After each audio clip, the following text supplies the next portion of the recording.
Assalamualaikum warahmatullahi wabarakatuh. Bismillahirrahmanirrahim. Alhamdulillahirabbil alamin. Wassalatu wassalamu ala asyrofil anbiya'i wal mursalin sayyidina Muhammadin wa ala alihi wa ashabihi ajma'in. Amma ba'du. Bapak-bapak dan ibu sekalian yang berbahagia, alhamdulillah kita banyak bersyukur dan bersyukur kehadirat Allah Subhanahu wa taala, di mana berkat rahmat, taufik, hidayah dan inayahnya jua kita dapat berjumpa kembali dalam keadaan sehat walafiat, tidak kurang suatu apapun, dan sudah kita mulai kegiatan kita hari ini dengan salat tahajud, tilawatul Quran, zikir, shalawat, doa, dan baru saja kita selesaikan kewajiban salat subuh secara berjamaah. Mudah-mudahan Allah Subhanahu wa taala biasa memberikan berkah dan taufik kepada kita semua. Amin ya rabbal alamin. Salawat dan salam kita lanjutkan dan kita bersamakan kepada baginda Rasulullah sallallahu alaihi wasallam, seluruh keluarga, sahabat dan pengikutnya sekalian. Bapak-bapak dan ibu sekalian, mohon maaf diperlambat karena selisipan mobil di depan ini tidak bisa, mobil yang besar, IC apa, dia tidak mau maju, kita tidak bisa mundur, menunggu. Alhamdulillah, saya baru kembali dari Padang, 1 minggu di Padang. Musabaqah Tilawatul Quran Nasional yang ke-28.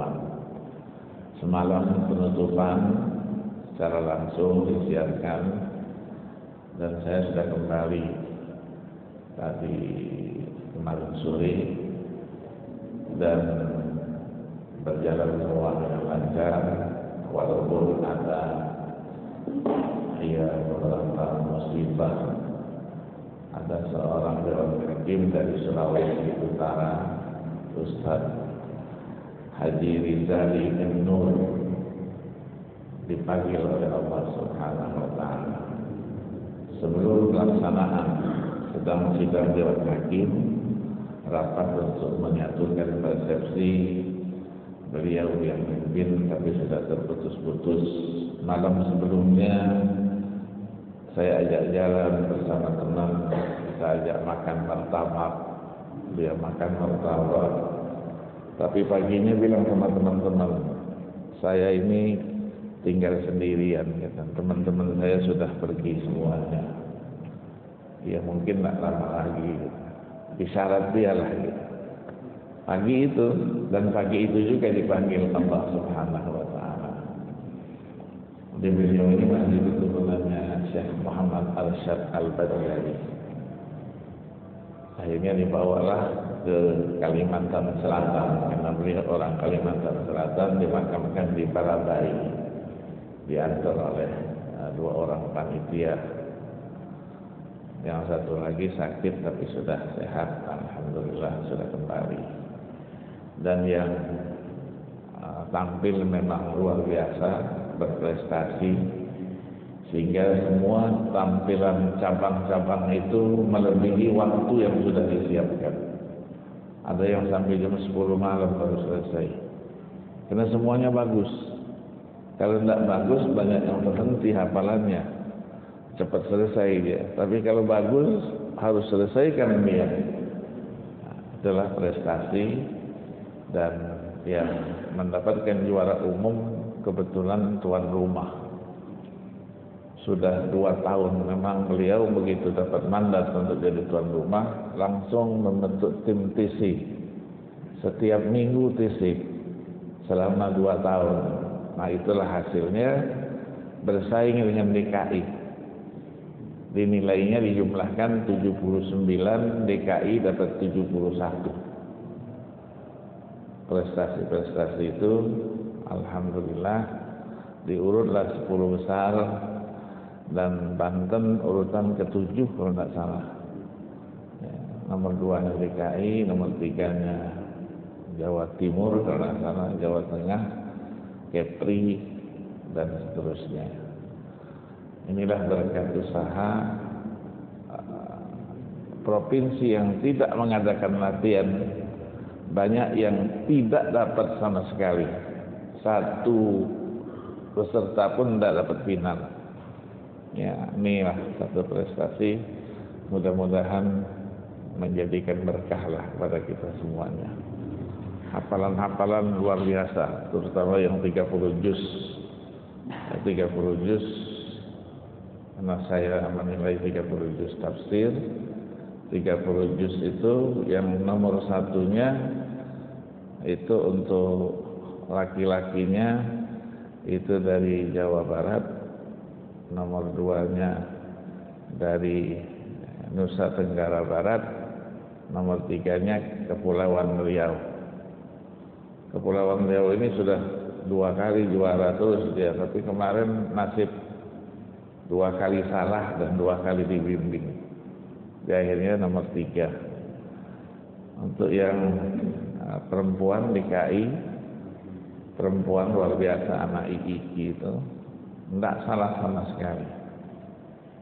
Kemudian diikuti oleh Jawa Timur, kemudian Sulawesi Selatan. Qori'nya itu juara satunya di KI, Ilham namanya, yang biasa haflah-haflah sama kita. Kemudian nomor 2-nya Sumatera Barat. Sumatera Barat ini sudah juara internasional. Juara 1 tilawah qiraat sab'ah. Jadi semua menampilkan yang terbaik dari daerahnya. Ya, sampai dengan selanjutnya nomor 3-nya juga pernah juara internasional juga dari Jawa Tengah. Mas'ud namanya, Mas'ud, anak Jepara. Untuk yang wanitanya tuan rumah nggak dapat. Yang dapat itu ada Lampung, Jawa Timur dengan Sulawesi Selatan, kalau nggak salah. Bapak-bapak dan ibu sekalian, sekarang kita sudah sampai ayat yang ke-75 dari surah Al-Baqarah. Afatatma'una ayyu'minu lakum wa qad kana fariqun minhum yasma'una kalam Allah tsumma yuharrifunahu dan seterusnya.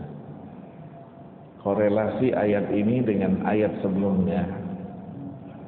Ayat sebelumnya berbicara bagaimana orang-orang Yahudi Bani Israel itu selalu menentang Allah, selalu tidak menunjukkan mereka menerima ajaran-ajaran Allah. Di dalam ayat ini Allah jelaskan bentuk-bentuk kejahatan mereka yang lain. Yang pertama, mereka merubah kalam Allah, dilakukan semacam tahrif, tabdil, takwil. Sesudah mereka baca, sudah dibaca dirubah. Tapi untuk Al-Quran tidak bisa, karena Allah jawab dengan firman-Nya, Inna nahnu nazzalna dzikra wa inna lahu lahafizun. Tapi umat sebelumnya itu sudah melakukan perubahan-perubahan terhadap kitab-kitab suci yang diturunkan. Apakah itu Taurat, Injil, Zabur, dengan usaha-usaha yang mereka lakukan. Nah, sampai sekarang kitab acuan mereka itu sudah tidak asli lagi.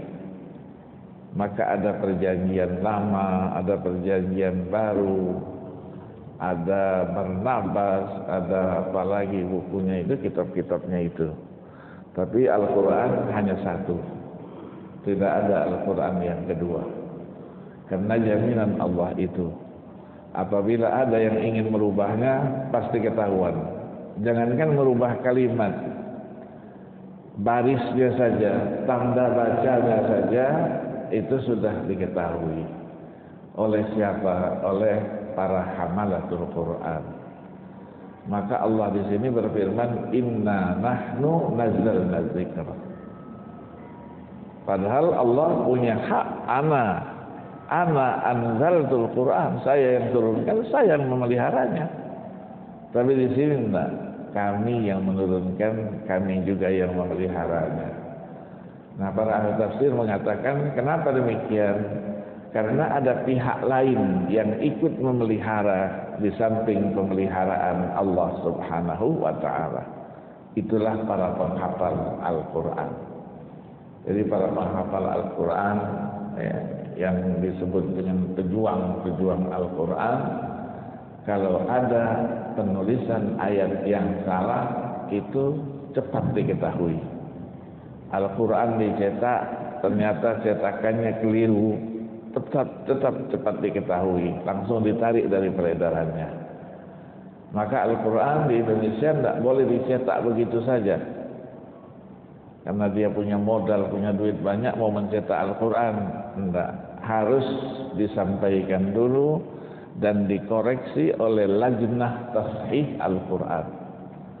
Lajnah Tashih Al-Qur'an yang ada di Taman Mini itu. Di situ puluhan orang, anak-anak kita mahasiswa dari PTI, IKI yang memang diangkat sebagai pegawai negeri untuk mengurusi Al-Qur'an itu. Maka kerjaannya setiap hari baca Al-Qur'an, koreksi Al-Qur'an. Kenapa? Karena yang dicetak itu adalah filmnya. Film itu di copy, dari situ nanti kelihatan kalau ada yang salah.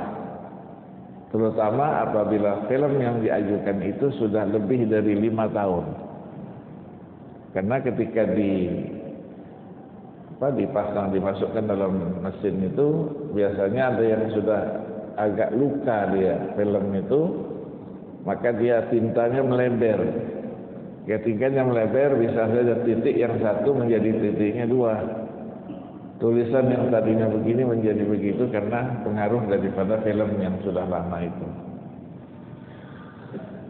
Kalau di Saudi, di Madinah Munawwarah itu yang mengoreksi itu ada 1.500 orang.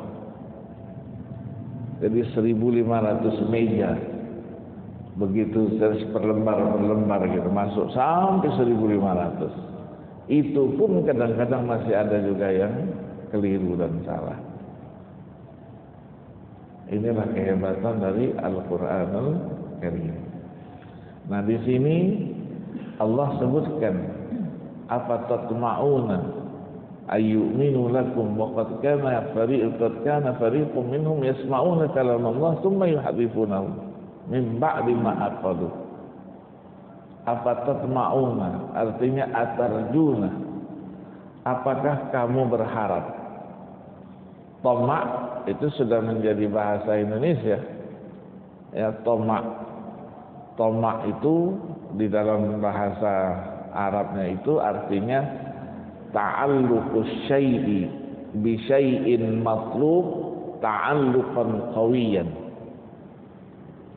Artinya hubungannya terhadap sesuatu yang diinginkannya, yang hubungan itu adalah hubungan yang kuat, hubungan yang begitu erat. Kalau dia tidak kuat, itu disebut dengan roja, disebut dengan raghbah. Ya, itu kehebatan bahasa Al-Qur'an. Maka di sini atarjuna, apakah kamu masih juga menginginkan orang-orang Yahudi itu menyatakan keislamannya, menerima ya kebangkitan Nabi dan Rasul itu? Apakah kamu masih mau menerima itu setelah jelas bahwa mereka itu adalah orang-orang yang jahat, orang-orang yang selalu menantang, orang-orang yang selalu melawan, tidak menerima ajaran-ajaran yang dibawa oleh para nabi dan rasul mereka itu. Nah, disebutkan di sini antara lain waqad kana fariqum minhum. Wawunya itu wawul hal. Sementara sebahagian daripada mereka, tidak semuanya tentunya, yang disebut dengan ulama-ulama Yahudi itu, al-ahbar, ar-ruhban, itu mendengar ayat-ayat Allah. Mereka baca Al-Quran, mereka baca, mereka pahami. Tapi setelah itu summa yuharrifunahu, kemudian mereka palsukan, mereka ubah, mereka ganti, mereka takwilkan min ba'di ma aqalu, setelah mereka mengerti dan paham terhadap isi dan kandungan ayat itu. Pendeta-pendeta itu sebagian mereka hafal Al-Quran 30 juz. 30 juz. Saya ketika saya ke Pakistan, Islam Abad, ada pertemuan internasional kerukunan umat beragama, bertemu dengan salah seorang Lebanon, orang Lebanon, yang dibawa oleh Profesor Darwis, Hafidz Darwis. Waktu dia datang pakai jubah seperti Mesir itu, hitam, enggak pakai apa, enggak pakai peci dia. Saya kira ini apakah dari perguruan tinggi mungkin, ya kan? Begitu nyampe dikeluarkan salibnya itu, salib yang besar itu. Nah, apa pembukaan, ketika pembukaan Menteri Agama itu Dr. Yusuf, dia minta, Ustadz ini karena ini internasional, Ustadz aja yang baca Quran pembukaannya. Permintaan dari Abdul Muhsin At-Turki, dari mana-mana itu. Bilang, insya Allah saya baca. Begitu saya baca, wah bagus katanya, kamu tadi baca surah Al-Kahfi ya kata. Ah, hafal dia tahu. Saya tanya sama Dr. Darwis, betul katanya, dia hafal 30 juz dan bisa melakukannya. Tapi Allah tidak beri hidayat sama dia. Kata Darwis tadi itu, Hafidz Darwis, ini kawan saya dari kecil. Dia belajar Al-Quran dan hafal 30 juz, mutqin hafalannya, seperti hafiz-hafiz yang lain itu. Jadi dia baca, tidak mungkin hafalan bagus kalau tidak selalu dibaca. Jadi dia selalu membaca itu, ya. Tapi membacanya ya kena sekedar hafalan saja. Nah, begitulah posisi ulama-ulama mereka. Jadi membacanya bisa yatluna, yasma'unahu wa yatlunahu min ba'di ma aqalu, setelah mereka paham dengan isi dan kandungannya. Tapi tsumma yuharrifunahu, kemudian mereka melakukan perubahan, pergantian takwil terhadap firman-firman Allah itu sendiri. Wa hum ya'lamun, apa yang dilakukan itu bukan karena tidak tahu. Mereka tahu, dan itulah namanya unsur kesengajaan. Kalau tidak tahu lain, tidak tahu dia lakukan itu karena tidak tahu, tidak apa-apa. Ya, itu yang namanya tidak sengaja. Dalam agama kita pun ada 6 kelompok manusia yang dimaafkan kesalahannya. Yang pertama dalam hadis, rufi'al qalamu an salasin, diangkat pena itu, maksudnya tidak dicatat sebagai kesalahan, itu 3 orang, 3 kelompok. Anis sabi hatta yablugh, anak kecil sampai dia dewasa, dengan segala redaksinya. Ada yang menulis hatta yablugh, hatta yakbur, hatta yahtalim, sampai dia mimpi, ya, mimpi indah itu. Kemudian yang kedua, anin naim hatta yastayqid, orang yang tidur sampai dia terbangun, tidur betul dia, kelewatan sholat subuhnya, kelewatan, tidak dengar sama sekali dia, dimaafkan kesalahannya. Tapi kalau dia dengar kemudian dia tarik selimut lagi, nah itu dosa. Itu berarti ada unsur kesalahan dan kesengajaan. Wa anil majnun hatta yafiq, orang yang gila sampai dengan dia sadar kembali dari kegilaannya itu. Namanya musibah. Siapa yang mau gila? Tidak ada. Itu di luar kemampuannya, maka Allah maafkan.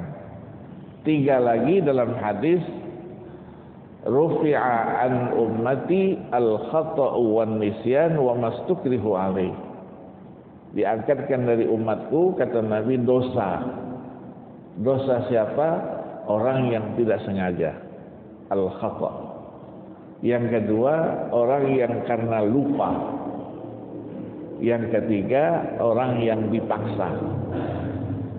3 ini juga menjadi dimaafkan kesalahannya. Lupa ada obatnya? Tidak ada. Ya, tidak ada. Lupa. Nanti kita juga dalam memasuki usia-usia tua itu, Nabi pernah ingatkan, likulli da'in dawa illal haram. Semua penyakit ada obatnya kecuali pikun. Pikun itu sudah di atas lupa. Baru sholat dia, sebentar lagi mau sholat lagi dia. Iya, pikun. Ada tetangga saya dulu, setiap hari Minggu pasti dia pergi ke pengajian di Kuitang itu. Tiap hari Minggu diantar dari muda. Begitu sudah pikun itu, Seninnya panggil juga cucunya, antar saya ke Kuitang mau pengajian. Padahal hari Minggu sudah hadir. Dibilangin sama cucunya, Kong, hari ini Senin, Kong. Kemarin Minggu kita sudah pergi. Ingat dia, oh iya ya, maafin saya ya. Itu pikun. Ya. Jadi semua kita mengalami itu.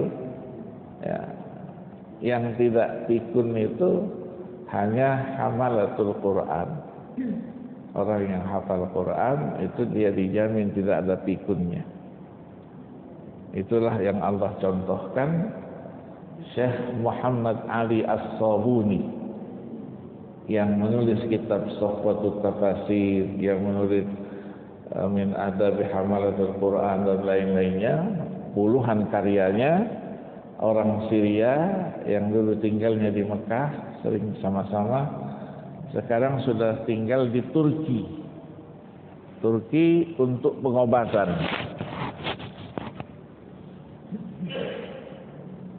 Tidak sadar terus, tapi begitu sadar, yang dibaca hanya Al-Quran. Usianya sudah 98 tahun. Jadi tidak ada ingat yang lain ya. Begitu sadar, lupa lagi dia nanti. Kalau ingat lagi, terusin Qurannya tuh sampai. Itulah berhari-hari ditunggu oleh anaknya yang bernama Muhammad. Ya, itu kebesaran dan keagungan dari Al-Quran Al-Karim. Wa idza laqul ladzina amanu qalu amanna. Ini sifat orang-orang Yahudi, juga sifat orang-orang munafik. Kalau dia berkumpul dengan kita, berkumpul dia dengan sahabat-sahabat Nabi, dia katakan kami sama-sama kamu. Kami ya ikut kamu, kami beriman kepada Nabi kamu. Tapi wa idza khala ba'dhum ila ba'din qalu atuhadditsunahum bima fatahallahu 'alaikum yuhajjukum bihi. Tapi kalau sudah kumpul sama-sama mereka katakan, ngapain kita mau ikutnya Nabi itu? Ngapain kita mau sama-sama mereka? Ngapain? Banyak alasan-alasan yang disampaikannya itu. Sama dengan ayat-ayat pertama dari surah Al-Baqarah. Wa idza laqul ladzina amanu qalu amanna wa idza khalu ila syayatinihim qalu inna ma'akum. Jadi kalau sudah kumpul dengan, apalagi di situ waktu kumpulnya itu ada yang tua-tuanya, ada pemuka-pemuka agamanya, dia akan katakan kita tidak pernah ikut sana itu, kita sama-sama terus, biar mereka di sana kita di sini. Itu namanya apa? Munafik. Ya, munafik itu dzul wajhain. Di satu sisi dia sama-sama, tapi di sisi lain dia tidak bersama kita. Ya, ini berbahaya ini orang ini. Ya, dia bisa menjadi jasus, dia bisa menjadi mata-mata. Dia kumpul sama kita cerita tentang strategi dakwah misalnya, dia dengar, akhirnya dia sampaikan kepada kelompok mereka itu, oh mereka mau mengadakan begini. Ya, inilah yang namanya munafik. Nah, Yahudi itu kalau bahasa kita asyaddu munafiqan, ya lebih berbahaya lagi dari orang-orang munafik. Jadi Allah memang ciptakan mereka itu untuk apa? Istilahnya menjadi pelajaran buat kita. Yahudi ini pinter-pinter dia. Ya pinter-pinter. Ya, manusia yang paling pinter di dunia itu Yahudi. Mereka yang doktornya saja itu setiap 1 juta itu bisa sampai 15.000, 20.000 doktor. Dan mudah-mudah yang bisa melawan itu hanya Palestina. Orang-orang Palestina yang tidak punya negara sampai sekarang di mana-mana itu bisa 13.000 doktornya dari 1 juta. Setelah itu Mesir. Nah, kita berapa? Kita dari 1 juta itu hanya 65 orang. Yang dokter 65 orang. Malaysia lebih tinggi sekarang. Malaysia sudah 90-an, 85 sampai 90 orang per 1 juta. Ya, per 1 juta. Maka kita buatlah bermacam-macam program supaya apa? Supaya ada percepatan. Ya, percepatan. Dulu untuk dokter hanya Jakarta dan Yogyakarta. Tahun 82 dibangun, 84. Tapi setelah itu kita bangun lagi banyak di beberapa UIN. Kita bangun Aceh, Ujung Pandang, kemudian Surabaya, setelah itu Padang, Semarang. Sekarang alhamdulillah setiap UIN itu banyak dokternya. Ya, banyak dokternya. Surabaya saja sudah hampir 500. Jakarta itu sudah 1.320-an yang dokternya itu. Dan setiap UIN juga alhamdulillah menunjukkan satu kemajuannya yang luar biasa. Jadi mereka ini itulah yang menjadi apa istilahnya ujung tombaknya keilmuan. Ya. Jadi memang untuk ilmu. Kalau mereka tidak belajar ilmu itu, banyak mereka itu yang ahli usul fikih. Ahli usul fikih dia. Tapi non-muslim. Ya, ahli bahasa Arab, profesornya bahasa Arab. Tapi bukan orang Islam. Profesornya ilmu hadis. Tapi bukan seorang muslim. Itulah Goldziher, ada Sehat, ada Join Ball, orang para orientalis dari situ. Jadi mereka Winsing, Adi Winsing itu dia bisa membuat ensiklopedia hadis Nabi 7 jilid besar, dikumpul dari 9 kitab. Kutubus Sittah, Sahih Bukhari, Muslim, Abu Dawud, Majah, dan An-Nasai, Tirmizi, ditambah lagi Muwatta Imam Malik, Musnad Ahmad bin Hanbal, kemudian Sunan Ad-Darimi, ensiklopedia. Jadi dia kuasai kitab 9 kitab hadis itu, dia buatkan satu ensiklopedia. Jadi kalau kita mencari hadis, redaksinya kita tahu, kita buka di situ, Nanti kita langsung ketemu hadis itu adanya di kitab apa, bab apa. Kalau Imam Ahmad itu jilid keberapa, halaman berapa.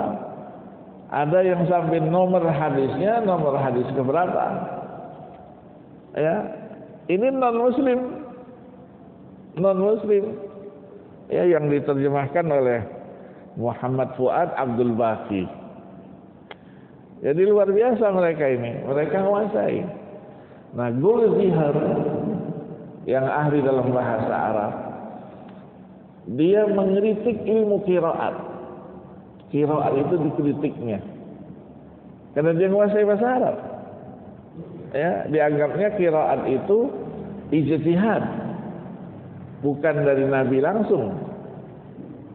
Dibantahlah oleh seorang ahli qiraat namanya Syekh Abdul Fattah Qadhi almarhum yang meninggal tahun 1986 yang lalu dan merupakan orang dekan Fakultas Al-Quran pertama di Madinah Al-Munawwarah.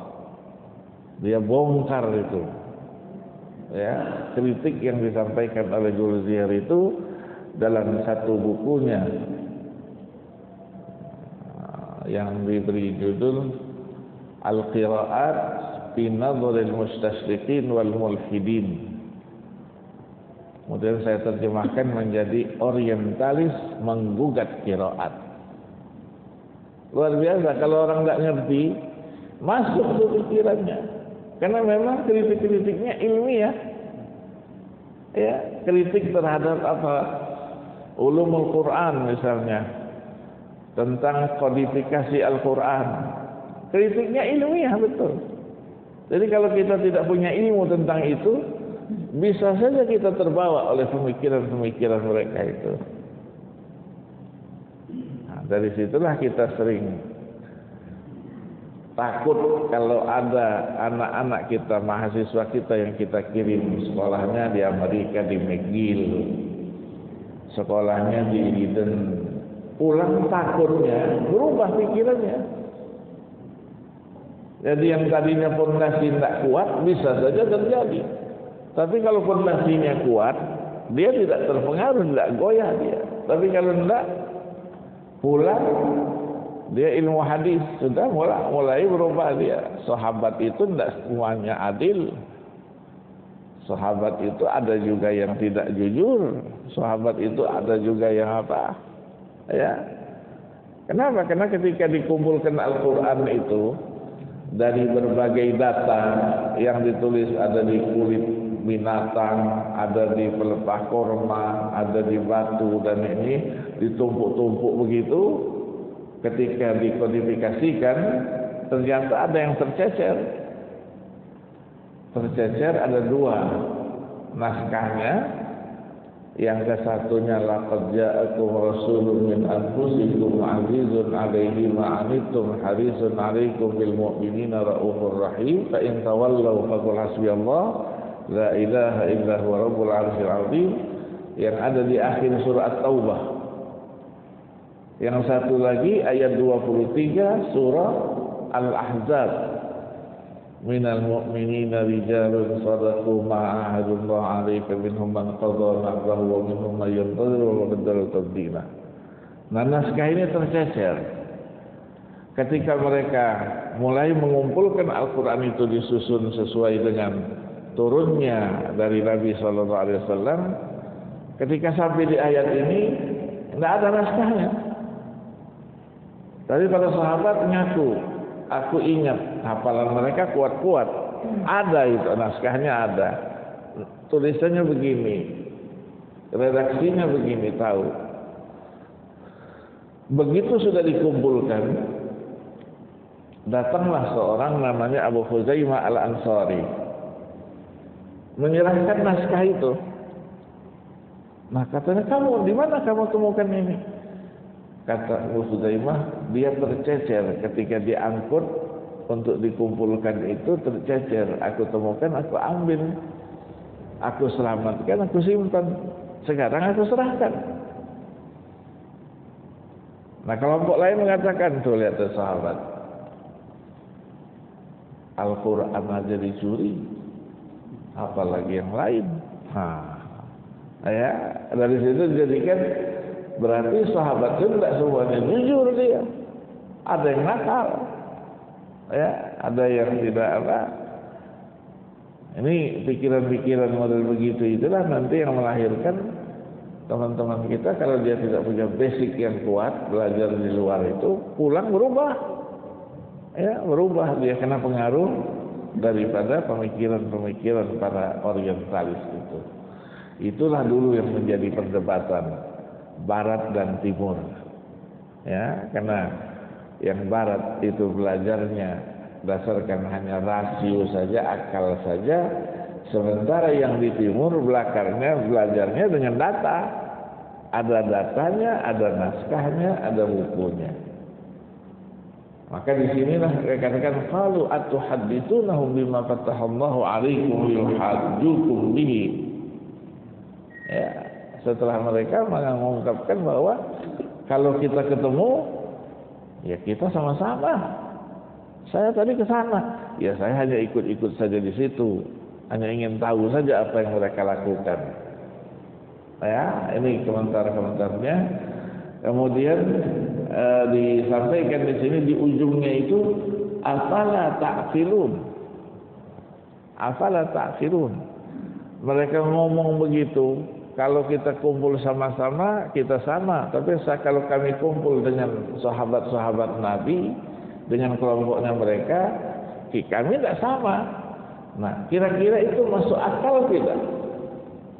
Apakah mereka tidak menggunakan akal pikirannya?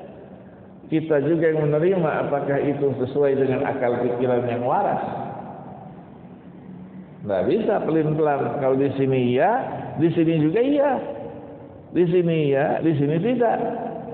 Ya, karena beda itu tadi itu. Nah, sinilah namanya pelin-pelannya mereka, dan karena itulah mereka menjadi orang yang lebih berbahaya daripada orang kafir itu sendiri. Maka di dalam awal surah Al-Baqarah, orang-orang mukmin disebutnya berapa? 5 ayat. Orang kafir berapa? 2 ayat. Munafik berapa? 13 ayat. Ini menunjukkan mereka lebih berbahaya. Iya kan? Ada yang kafir hanya 2 ayat saja. Innal ladzina kafaru sawa'un 'alaihim anzartahum am lam tunzirhum la yu'minun khatamallahu 'ala qulubihim wa 'ala sam'ihim wa 'ala absarihim ghishawah wa lahum 'adzabun 'adzim. Tapi setelah itu, wa minan nasi may yaqulu amanna, sampai dengan ayat berapa? 13 ayat disebut oleh Allah. Ini menunjukkan mereka berbahaya. Maka tanda orang munafik itu mudah saja. Kalau dia ngomong bohong, kalau dia berjanji tak pernah dia menepati janjinya, ya itu tak pernah itu. Kalau dia apa? Idza ayatul munafiqi saratun idza hadatsa kadzab wa idza tumina khana. Apa satu lagi itu? Wa idza wa'ada akhlafa. Kalau dia membuat janji, dia langgar janjinya itu sendiri. Maka posisi orang munafik itu nanti, innal munafiqina fid darkil asfali minan nar. Posisinya nanti api neraka yang paling bawah sekali. Mereka sholat seperti kita. Mereka keluarkan zakat, keluarkan juga. Tapi nilai pahalanya 0. Kenapa? Karena mereka tidak beriman kepada Allah dan Rasulnya. Sementara syartu qabulil amal al-iman. Maka Allah firmankan, wa ma mana'ahum an tuqbala minhum nafaqatuhum illa annahum kafaru billahi wa bi rasulih wa la ya'tuna as-salata illa wa hum kusala wa la yunfiquna illa wa hum karihun. Mereka bertanya, kenapa kami sudah berbuat, tapi kok tidak ada apa-apanya? Dijawab oleh Allah, karena kalian kafir kepada Allah dan Rasulnya. Maka syartu qabulil amal al-iman. Orang yang kafir, dia beramal, pahalanya nol di sisi Allah. Maka dua kali Allah sebutkan dalam surah Ibrahim, walladzina kafaru bi rabbihim a'maluhum karamadin ishtaddat bihi rihu fi yaumin 'asif. Diumpamakan amal mereka itu sebuah lombukan debu, kemudian datang angin yang keras, ditiup oleh angin itu hilang, tidak ada bekasnya sama sekali. Dalam surah An-Nur digambarkan seperti fata morgana. Fata morgana sering kita lihat, ada dia, begitu kita sampai dekati, tidak ada dia.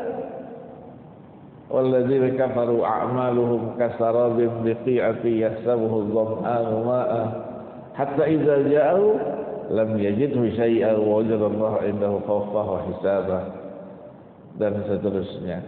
Jadi nilainya tidak ada sama sekali di sisi Allah Subhanahu. Wala ya'tuna sholata illa wa hum kusala. Dia salat seperti kita, tapi salatnya tidak sungguh-sungguh, malas. Maka orang tua kita sering mengatakan kalau salatnya malas-malas, jangan seperti orang munafik katanya. Ya, salatnya malas, ya. Nah, salat itu gagah. Ya, khusyuk itu bukan karena lembutnya dia bawa salat, bukan. Ya, gagah kita. Karena gambaran kalau memang ada musuh di depan kita, kita bisa main. Jadi bukan berarti Allahu Akbar, Bismillahirrahmanirrahim. Bukan itu khusyuk, tegar dia. Iya kan? Jadi kalau ada musuh, main itu. Silatnya main, dunia main. Allahu Akbar, Allahu Akbar, Allahu Akbar. Khusyuk itu. Bukan itu yang namanya khusyuk. Ya, tegar kita. Kecuali yang tua, sudah tua betul, tidak bisa dia kenceng kan? Kita kena muda, tapi semangatnya tidak ada, seperti orang tua saja kan? Ya, bukan khusyuk namanya. Ya, huzurul qalb itu memang sukun al-a'dha. Jadi anggota tubuh kita memang semuanya harus diam, tapi dalam membawanya harus kita tegar. Dalam posisi kita harus betul-betul menunjukkan bahwa salat itu tidak boleh dibawa dengan segala macam bentuk kelembutan apapun juga. Jadi mereka lakukan semua itu bukan karena mereka tidak tahu. Mereka tahu. Mereka baca Al-Quran. Mereka cari tahu apa maknanya. Mereka cari tahu. Sehingga mereka berapa banyak mereka profesornya ulumul Quran, tapi tidak Islam. Profesornya ulumul hadis, tapi tidak Islam. Profesornya apa? Bahasa Arab, profesornya, tapi tidak Islam. Ya, kenapa? Tidak ada hidayahnya. Innaka la tahdi man ahbabta walakinna Allah yahdi man yasha wa huwa a'lamu bil muhtadin. Ya, ketika Nabi datang menghadapi pamannya Abu Talib, dia katakan apa? Qul ya ammi la ilaha illallah kalimatan uhajju laka biha yaumil qiyamah. Katakan la ilaha illallah, ini akan menjadi kalimat yang nanti menjadi saksi dari hari akhirat nanti. Abu Jahal masuk. Kata Abu Jahal, mau apa ente? Usaha begitu. Biasanya Nabi terus saja sampai pamannya itu meninggal dunia. Nah, apakah memang tidak mengucapkan syahadat? Wallahu a'lam. Maka nanti di hari kiamat ada namanya asy-syafa'atul kubra. Syafaat besar yang akan diberikan oleh Nabi Muhammad kepada pamannya Abu Talib radhiyallahu anhu. Sama sering perdebatan. Nabi masuk surga, orang tuanya di mana? Orang tuanya di mana? Ya, orang tuanya dia tetap di surga juga. Ya, ini yang tidak pernah baca buku. Ada 2 buku. Imam Asyuti menulis 1 buku, mengumpulkan semua hadis yang terkait. Diberi judul Al-Qaulul Jali Binajati Abawayin Nabi.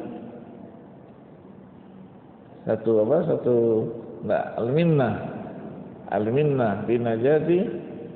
2 buku, 1 lagi As-Samarqandi, nulis juga buku. Dikumpulkan hadis-hadis dan kesimpulannya bahwa kedua orang tua Nabi itu nanti di surga bersama Nabi sallallahu alaihi wasallam.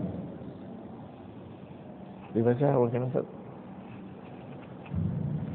Bismillahirrahmanirrahim.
Itulah kesimpulannya. Di mereka menyampaikan argumentasi bukan karena mereka tidak tahu, tapi karena mereka tahu dan kemudian ngeyel. Kalau bahasa kita itu ngeyel dia, ya. Dia sudah tahu tapi tidak mau menerima. Ya, jadi kalau ada yang banyak hafal ayat Al-Quran, pendeta-pendeta itu biasa itu. Ya, biasa. Mereka juga ingin tahu. Ya, ingin tahu. Padahal aliran-aliran yang ada di tengah-tengah mereka itu banyak sekali. Ya, kalau kita tidak terlalu banyak lah, ya. 4 mazhab, kemudian aliran-aliran ilmu kalamnya. Mereka itu sampai 28 aliran. Ya, dan aliran yang satu tidak boleh ganggu aliran yang satu yang lainnya. Sekarang ini kalau saya bagian mana? Kita kalau sholat masjid mana saja boleh. Ya, kalau mereka tidak boleh dia. Kalau jamaahnya di sana ya di situ sholatnya, tidak boleh di tempat lain. Nah begitu juga orang-orang Yahudi itu. Ya, Yahudi. Dan terus mereka dalam rangka untuk menghancurkan Islam itu bagaimana caranya? Ya tidak bisa dengan fisik, dengan pikiran-pikiran dan pemikiran-pemikiran mereka itu. Ada yang ditanyakan?